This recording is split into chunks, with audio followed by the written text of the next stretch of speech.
Olá, alunos. Nesta aula trataremos do sistema cartesiano ortogonal ou simplesmente plano cartesiano.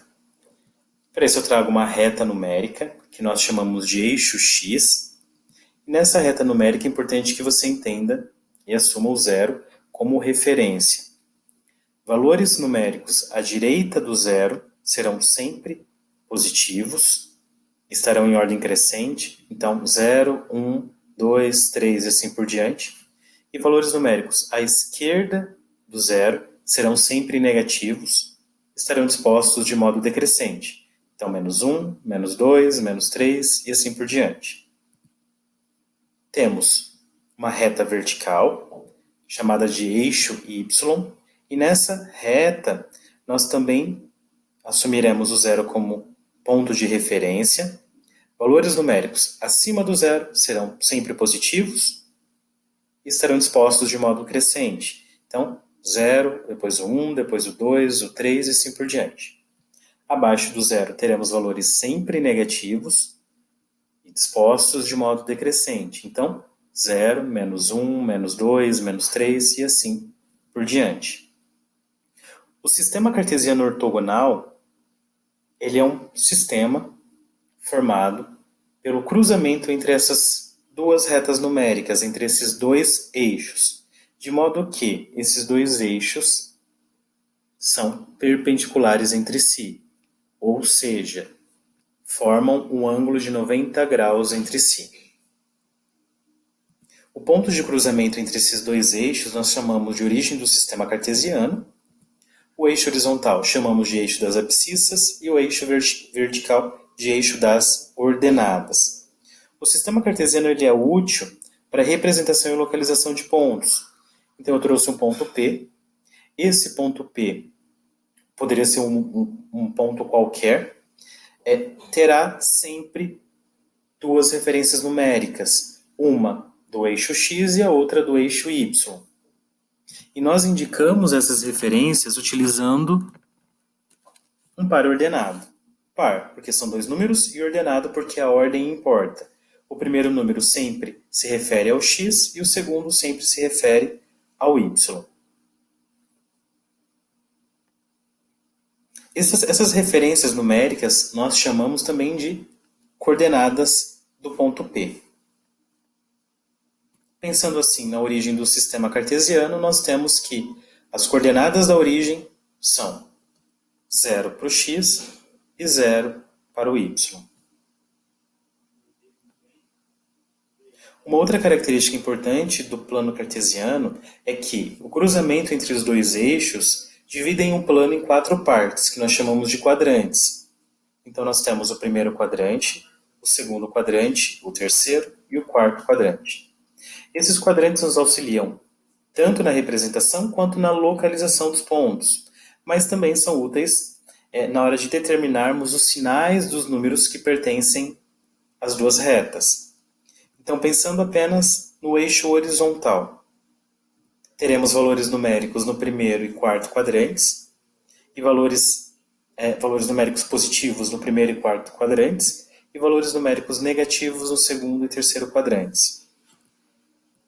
Pensando apenas no eixo y, nós teremos valores numéricos positivos no primeiro e segundo quadrantes e valores numéricos negativos no terceiro e quarto quadrantes. Agora vamos colocar em prática a representação de pontos nesse sistema, a representação e a identificação, utilizando o software GeoGebra. Então eu trouxe aqui 4 pontos, ponto A, o ponto B, ponto A, o ponto B, ponto C e o ponto D, para representarmos no sistema cartesiano ortogonal por meio desse software. Então começamos pelo ponto A. O ponto A ele tem coordenadas 2 e 3, 2 para o eixo x e 3 para o eixo y. Então eu localizo 2 no eixo x e localizo 3 no eixo y. Eu tenho que imaginar uma reta passando por esse 2 no eixo x de modo perpendicular e uma reta passando pelo número 3 no eixo y também de modo perpendicular. O cruzamento dessas duas retas é que indicarão a posição do ponto A. Então, eu vou escolher aqui o segundo ícone na barra de ferramentas, a primeira opção, ponto, e verifico onde é o cruzamento da reta que passa pelo 2, do eixo X, com a reta que passa pelo 3 do eixo Y. Clico nesse cruzamento e eu tenho aí a representação do ponto A. A ideia será a mesma para os outros pontos. O ponto B ele tem coordenadas menos meio para o X e menos 2 para o Y. Então, eu localizo o menos meio no X e o menos 2 no Y. Menos 2 abaixo do zero nessa reta vertical. Então, mesma coisa. Imagina uma reta passando pelo menos meio no eixo X, uma reta que seja perpendicular, uma reta passando pelo menos 2 do eixo Y de modo perpendicular. O ponto de cruzamento dessas duas retas é que me define o ponto B, a localização do ponto B. O ponto C. O ponto C tem coordenadas 3,5 para o X e 0 para o Y. Uma dica. Sempre quando tivermos uma das coordenadas na representação decimal com vírgula, utilize ponto e vírgula para separar a coordenada do X da coordenada do Y. Então, localizo 3,5 no X, o 0 no Y. Sempre quando uma das coordenadas for 0, a marcação do ponto sempre será no outro número. Então, marco o ponto C no 3,5 do eixo X. O ponto D tem coordenada 0 para o X e menos 5 sobre 2 para o Y, ou ainda menos 2,5. Bom, novamente nós temos aqui uma coordenada com valor numérico 0. Nesse caso, X. Então, eu marco o ponto D em menos 2,5 do eixo Y. Então, temos as 4 representações. Agora eu vou colocar alguns pontos nesse sistema cartesiano e vou pedir para que vocês determinem as coordenadas desses pontos.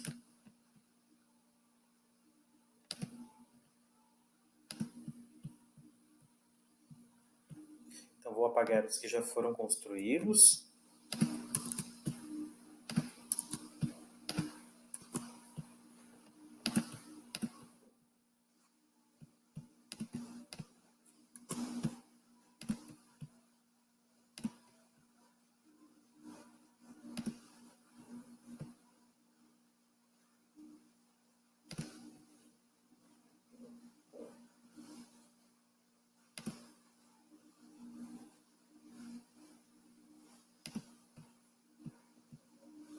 Então, agora nós temos 4 pontos. Ponto A, ponto C, ponto B e o ponto D. Então, vou deixar um momento para que vocês anotem quais são as coordenadas desses 4 pontos.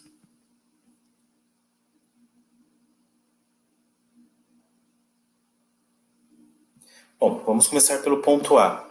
O ponto A ele tem coordenada 0,5 para o X e 2,5 para o Y. O ponto B, menos 1,5 para o X, como ele está no próprio eixo X, 0 para o Y. O ponto C, como ele está no próprio eixo Y, é 0 para o X e 1 então para o Y. E o ponto D, menos 1 para o X e menos 1,5 para o Y.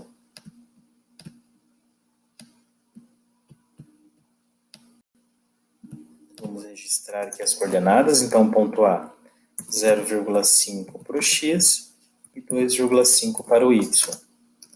Ponto B, como está no próprio eixo X, então menos 1,5 para X e 0 para Y. O ponto C, 0 para X e 1,5 para o Y. E o ponto D, menos 1 para X e menos 1,5 para o Y. Então, nesta aula, nós aprendemos o que é o sistema cartesiano ortogonal, nós aprendemos a representar e a localizar pontos utilizando esse sistema.